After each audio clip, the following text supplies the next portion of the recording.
Thanks for tuning in, guys. Bye. It's been a pleasure. We go for Deleb, and this is going to be the last game of the evening, guys. Welcome back if you're watching on YouTube.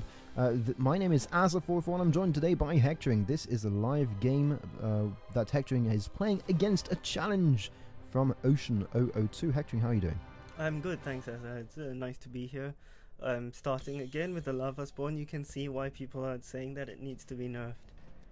Indeed, with Deleb starting with 2 might on the first turn, whatever the case may be, he cannot increase his might anyway, or his stats anyway, so the lava spawn works perfectly here. Coming down on the first turn, 3 damage output potential straight away. That is going to be very, very strong. Playing against Kal-Azaar, again, what should we look out for against Kal-Azaar? He has got access to some great spell schools.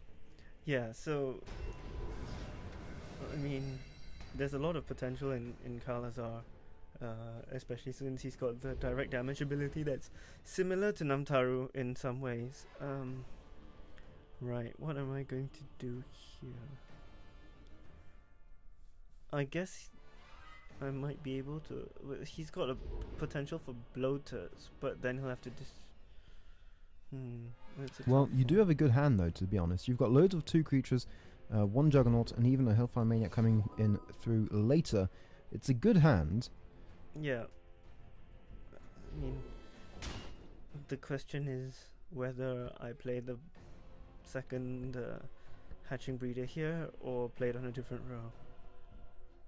I guess I can hope he doesn't have a bloater. Oh, if he's got a bloater, he can't sack it anyway because he doesn't have enough resources. So I can just move it out of the way.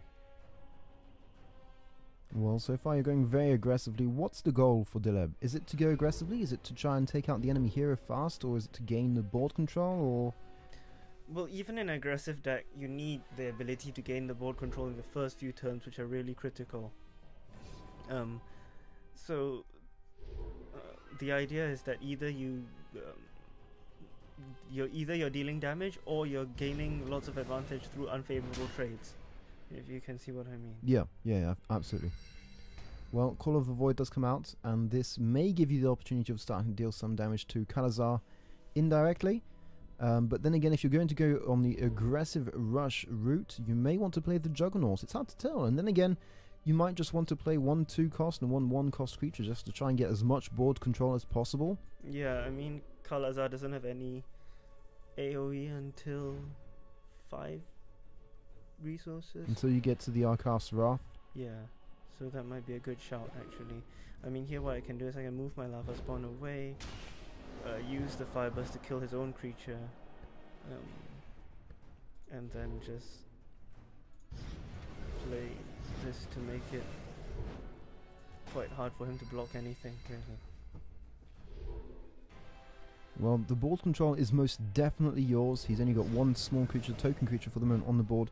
But with a Hellfire Imp, if I'm not mistaken, that is what it is. That may be annoying, as it does have Fire Burst of 1? Fire Burst 1. So that would kill off your Lava Spawn and start dealing damage to the Maniac. So before attacking with the Maniac, you might want to move the Lava Spawn down. So ultimately, it's not a huge threat. Yeah. As that may be a slight misplay, to be honest, because you want to play the Hellfire Imp more aggressively, or on a row where you are sure to be able to kill off creatures. Oh, how did that work? What happened was that he used his ability to discard Blazing Succubus, killing that. So now I have to use my Lava Spawn to kill that, which will just result in a trade anyway. But I think I'm fine with that trade because that Lava Spawn's been... You've still got the board control, and what he's done is waste a whole turn just to clear out 1 row, and he's had to discard a creature. So ultimately, that turn wasn't the best turn for him, I don't think. Yeah. What you got a nice discard there? Alone in the Dark, which is nice. It would have killed this guy off. So that's not a bad discard at all.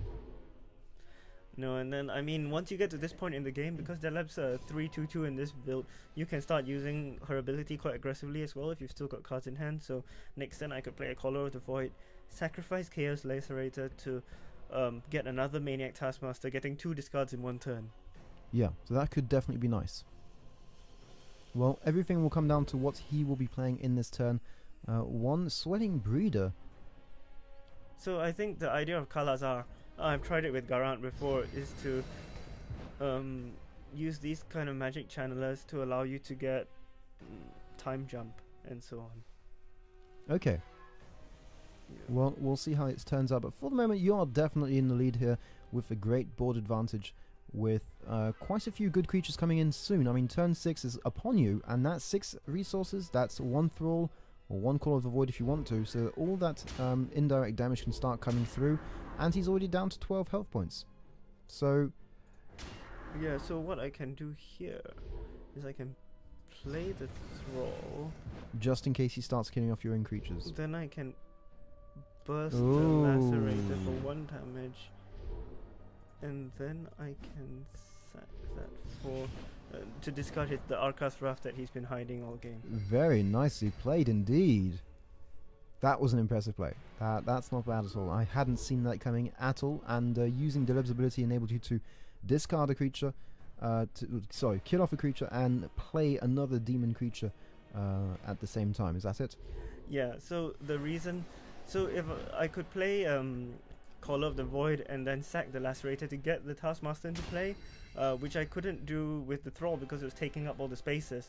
Yeah. But so I had to use the Week of the Dead to sort of do it manually in some sense. And now I've got Sacrificial Pit, which is awesome. So you managed to deal quite a lot of damage there, as well as replenish your board and start really putting on the pressure there. The only problem really is the small token creature, which is taking up 1 space there, not actually dealing too much damage, but now down to 6 health points. It's going to be incredibly hard for ocean002 to come back, especially because you've got the Call of the Void just waiting to be used soon. And there it comes out, dealing 1 more damage here after Deleb kills off its own creature there on Sacrificial Pit. And not only does Sacrificial... it's not like Thrall where the little demons don't do damage. Sacrificial Pit actually deals damage from killing breeders. Wow, so that's nice. So right now, basically if he kills off one of those breeders, he's down to 4 health points. The Call of the Void will kick in, bring him down to 3 health points. And his 2 Taskmasters... sorry, Maniac Task... is that it? Yeah.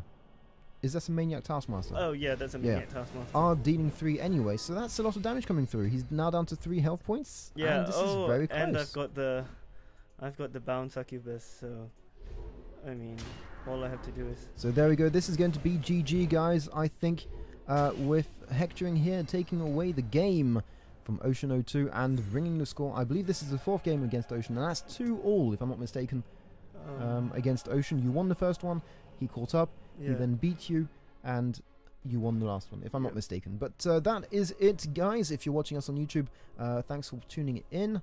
Thanks a lot, Hectoring, for being here tonight. Yeah, it's been a pleasure, Asa. And there we go, guys. This is going to be the end for today, I think. Thanks once again for tuning in. Make sure you go and check out our channels, Asa404 Online and DOC Hectoring, for all the other games that were done tonight, and for all the other great commentaries that we both have to offer on our channels on YouTube. So go and check that out, Asa404 Online and DOC Hectoring. Yeah, thanks for tuning in, guys. Bye. It's been a pleasure.